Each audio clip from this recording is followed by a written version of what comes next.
విశ్వవిఖ్యాత నట సార్వభౌముడు ఎన్టీఆర్ 1982 మార్చి 29వ తేదీన తెలుగుదేశం పార్టీని స్థాపించారు. ఆనాటి నుంచి తెలుగు నేలపైనే కాదు కేంద్రంలోనూ పలుమార్లు తెలుగుదేశం పార్టీ కీలక పాత్ర పోషిస్తూ వస్తోంది. ఈనాటికి అదే పంతాలో పయనిస్తోంది.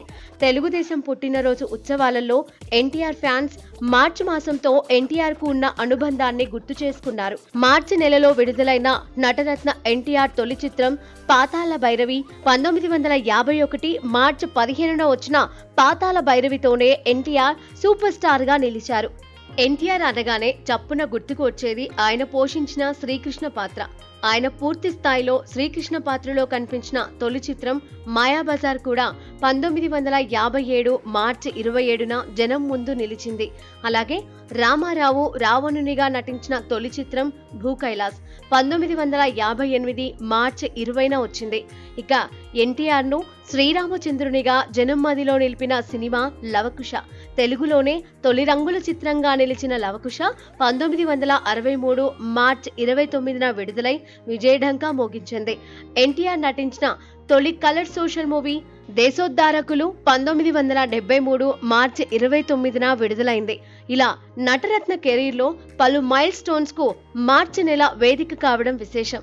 అలాగే ఆయన 43 ఏళ్ల క్రితం మార్చి 29న తెలుగుదేశం పార్టీ ఏర్పాటు చేయడం మరింత విశేషంగా నిలిచింది.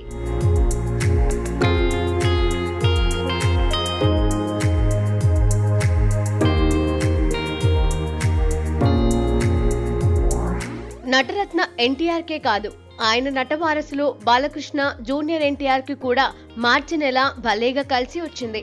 బాలయ్య సలీంగా నటించిన అక్బర్ సలీం అనార్కలి 1978 మార్చి 15న రిలీజ్ అయింది. ఈ సినిమా అంతగా ఆకట్టుకోలేకపోయినా సి రామచంద్ర సంగీతంతో మ్యూజికల్ హిట్ గా నిలిచింది. నటునిగా బాలయ్యకు మంచి పేరు సంపాదించింది. ఎన్టీఆర్ ముఖ్యమంత్రి అయిన తర్వాత బాలయ్యను సోలో హీరోగా పరిచయం చేస్తూ విడుదలైన సింహం నవ్వింది మార్చి 3న వెలుగు చూసింది. మరో మహానటుడు ఏఎన్ఆర్ తో బాలకృష్ణ నటించిన తొలి సినిమా భార్యాభర్తల బంధం 1985 మార్చి 28న విడుదలై విజయం సాధించింది. ఇక 2014 మార్చి 28న ప్రేక్షకుల ముందు నిలిచిన బాలయ్య లెజెండ్ సినిమా అనూహ్య విజయం సాధించింది. ఈ చిత్రం సౌత్ లోనే అత్యధిక రోజులు ప్రదర్శితమైన సినిమాగా నిలిచింది.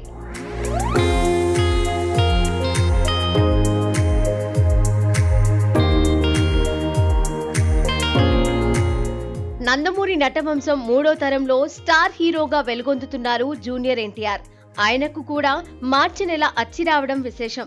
స్టూడెంట్ నంబర్ 1 తొలి ఘన విజయం చూసిన జూనియర్ ఆ తర్వాత 2002 మార్చి 28న విడుదలై తన ఆది సినిమాతో బంపర్ హిట్ పట్టేశారు. అలా జూనియర్ కు ఫస్ట్ బిగ్ హిట్ గా నిలిచింది ఆది. ఇక 2022 మార్చి 25న విడుదలైన రాజమౌళి RRR జూనియర్ ఎన్టీఆర్ ను గ్లోబల్ స్టార్ గాను నిలిపింది.